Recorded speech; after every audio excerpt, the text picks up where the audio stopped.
Hi, greetings, it's me, Dr. Paul Gerhardt, and today I want to talk about wage and salary issues. And if this is your first video, you know that this is a series about labor relations and collective bargaining. And so I try to take both sides to help you, as an educated person, be able to make the best decisions possible and be balanced. One of the things that I talk about a lot is that there's got to be win-win thinking that takes place when you're dealing with labor relations and collective bargaining. And I have the belief system that there truly is enough success for everybody. And I'm a big proponent of organizations that find ways to work well with organizations that unions. So let's get right into this video. This video is on wage and salary issues, and so I'm going to go over some terms and some things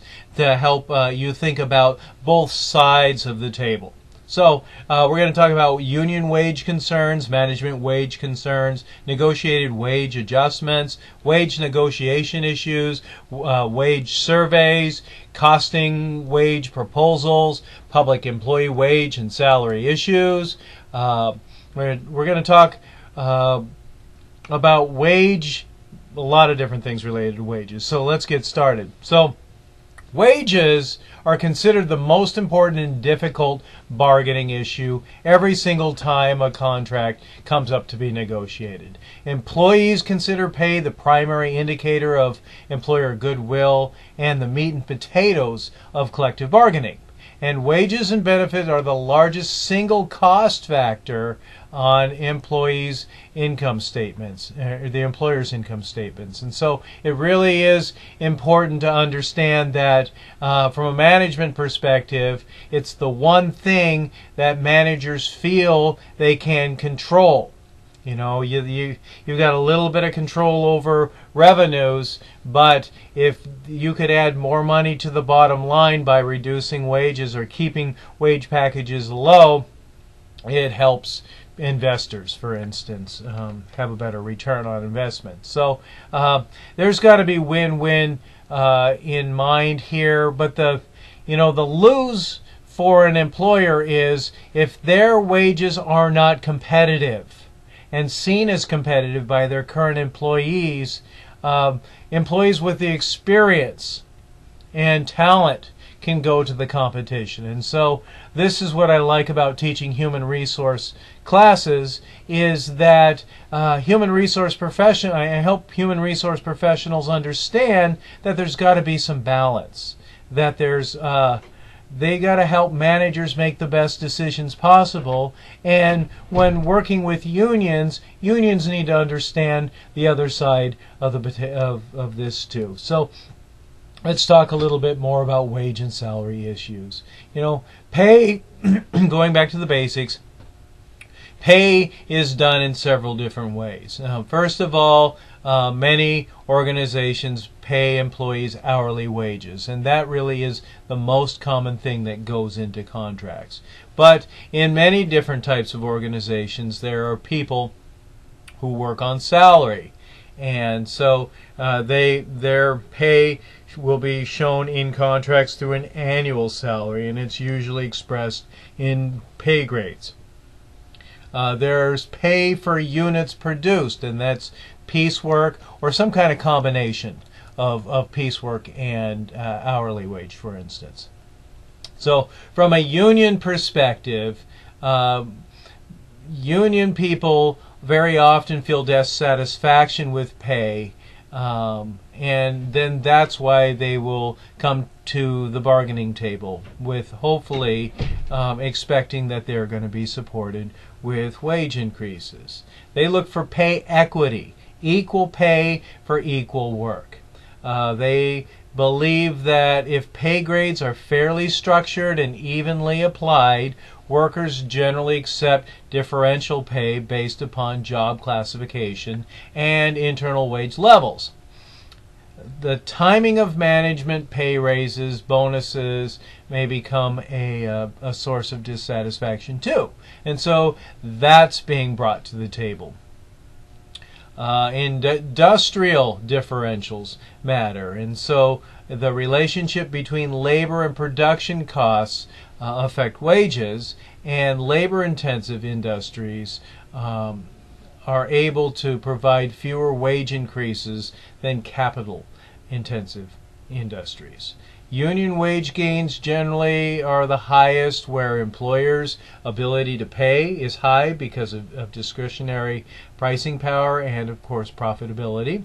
And unions practice centralized bargaining, and unions should be avoiding fragmentation. From a management perspective, management must consider how wages affect its pricing policy and ability to compete. You know, every organization is producing products and services, and if the cost of production because of labor is going up, it may price them out of the market. So they've got to be thinking about that all the time, and they have to maintain competitive labor costs. And so they're also thinking about pay comparable wages, how it's necessary in labor-intensive industries. There's pattern bargaining, where national unions negotiate equal pay increases among employers in the same industry, and then value added. And that's a theory that wages should equal the contribution of labor in the final product. So with management wage concerns, there is a wage law, the Fair Labor Standards Act of 1938, and the provisions of that are organizations must have a minimum wage, and there must be overtime compensation. And so that's the Fair Labor Standards Act of 1938. The Davis-Bacon Act of 1931 regulates employers who hold government contracts of $2,000 or more for federal construction projects, and workers must be paid the prevailing wage rate, and opponents state that the act increases the costs of public construction projects. The Walsh-Healy Act of 1936 covers employers with federal contracts of over $10,000. Overtime must be paid for any hours over 8 per day at a rate of 1.5 times the normal rate.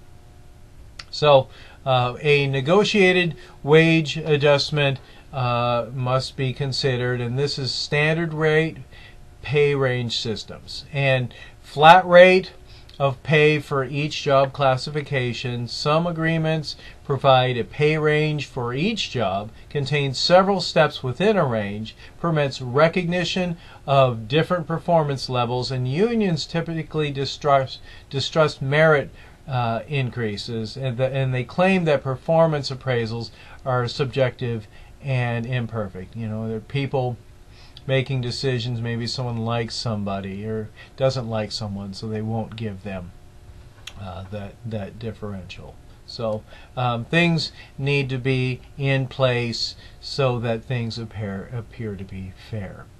So with piece rate systems, there's the most common, of course, is straight piece work. You do this and you get paid this. The falling piece rate has a standard time and rate of production. Rising piece rate has a standard time and rate of production. And then standard hour plans are similar to piece rate plans, except they're about the hours. So there's something called deferred wage increases, and these specify increases in base pay to take effect on future dates during a multi-year contract. Front-end loading is when there's a larger proportion of total percentage increase in the year of the agreement, and then backloaded contracts, they provide a lower wage adjustment in the first year with higher increases in the latter years. So a lot of different ways of doing things. Cost of living adjustments are important to consider, and that's also known as a COLA, cost of living adjustments. And this is an escalator clause to keep wage rates on pace with inflation. What is inflation? is 2 to 3% every year. I don't know the exact number, but when that's calculated, those things generally are negotiated into a contract, so people each year will get a little bit of a raise, not much. And the percentage of union workers covered by COLAs is most likely to increase following periods of inflation. So it's interesting how people's psychology is affected, and in different situations where contracts are being negotiated. And so we've watched what takes place, and what's happening with time when different contracts are coming into place. So some elements of a COLA that are being considered is the inflation index, a schedule of adjustments, when people are getting these pay raises, change in base pay, and then COLA maximums. Profit sharing is another thing that is considered, and profit sharing is often called bonus plans, and workers receive a lump sum payment in addition to a regular wage. Management favors lump sum payments because payment doesn't automatically carry over to future years. Payment doesn't automatically increase the cost of benefits, and payment only made if a company makes a profit. And then payments sometimes are not tied to inflation, and pay is related to productivity, and workers feel more of a part of companies. So that's why management would feel like they would go with a lump sum payment.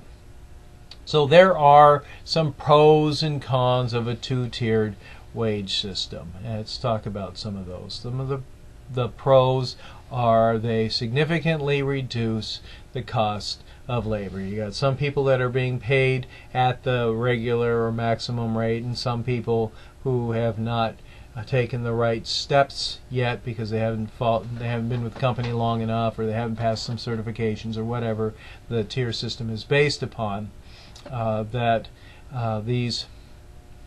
They're not everybody at this wage rate. So the maintenance of higher employment levels, and then relief from wage compression between senior and junior employees on the same job. So everything has to do with how people are paid, and being very, very clear on the incentives for doing better work and staying with the company affect the two-tier wage system. The cons of the two-tier wage system is very often people feel resentment. They feel newer employees produce lower quality. There'll be lower productivity, so lower tier employees may look at the perspective of, I'm not getting paid as much as this other person that's been here longer than me, so why should I work as hard? What we've found is that there is higher absenteeism and turnover of lower tier employees, and the intensification of preceding problems as low tier employees increase in numbers. So there really is some psychology that takes place among employees when they are getting paid less to do the same thing because they're on a two-tier wage system. So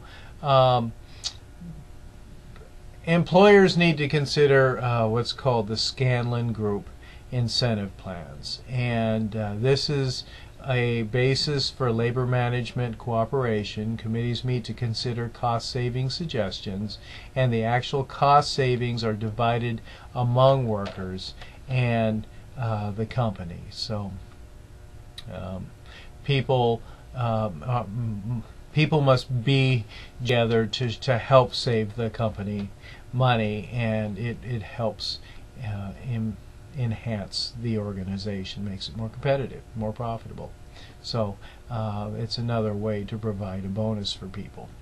So two-tier wage systems pay newly hired workers less than current employees performing the same and similar jobs. Unions have accepted two-tier systems in order to help preserve job security, and contracts may or may not provide for the eventual merging of the two tiers. And we also need to know that there's increased use in highly competitive industries. So some pros and cons of the two-tier wage systems we have already discussed. Lump sum payments in wage adjustments are becoming increasingly popular with management. The total cost during a contract is easier to predict, and it doesn't increase an hourly wage rate. So what else are we going to talk about? Let's talk about productivity theory. So employees should share in increased profits caused by their greater productivity. Essentially, when people are working for an organization and they know that they're making a difference, they feel like they should benefit from making that difference. And so there's a psychological thing that takes place where I know that I'm going to be making more of this money, and all I got to do is work a little bit harder and help my company be more successful.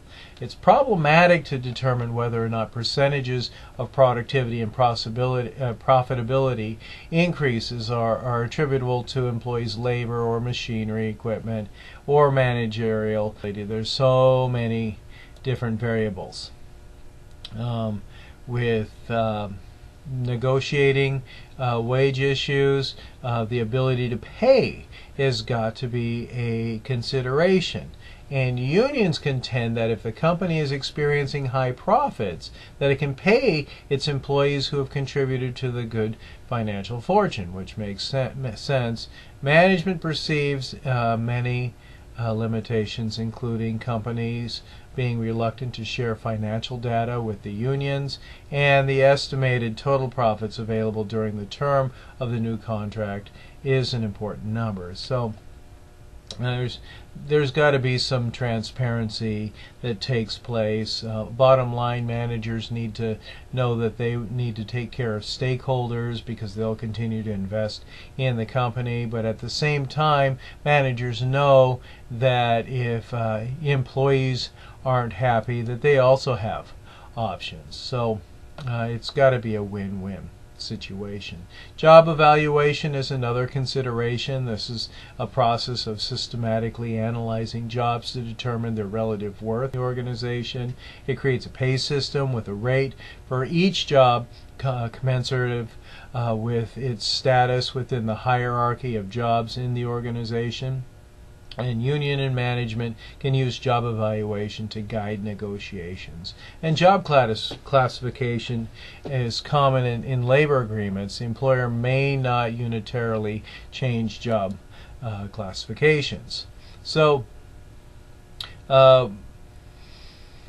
it's important to understand the external labor market. It helps assure that what can be negotiated essentially as far as wage rates, and the unions can justify that with market conditions. Very often it's difficult for people to agree which source of wage information contains jobs and data that really is applicable to each individual firm. You can get information from the U.S. Department of Labor, industry wage surveys, and sometimes employers conduct their own surveys. But it helps provide ballpark information, the bottom line, for negotiators. It's important to understand how to cost out a contract. It determines the financial impact of a contract and any provisions of change. Economic provisions can be reduced to dollar estimates, and non-economic items are more difficult to reduce to dollar estimates. And then its accurate costing procedures are generally accepted by both sides with little disagreement. So really doing your homework really matters when doing negotiations, because labor costs are the largest costs incurred in bargaining. Wage proposals really require accurate costing. So there's always homework that needs to be done.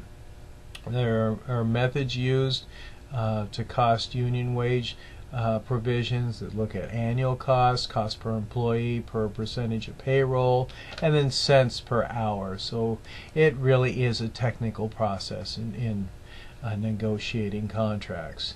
Elements in determining compensation costs include base compensation minus employees' annual salary, roll-up or add-on or creep, minus increases in cost of benefits caused by the negotiated wage increase. Benefit costs that will increase can be Social Security and unemployment insurance, life insurance, overtime pay, shift premium, and pension benefits. Some other elements in determining compensation costs. Total negotiated costs. This is both sides must really maintain estimated costs of wages and benefit agreements, and both sides know the total costs when new items are added to the contract.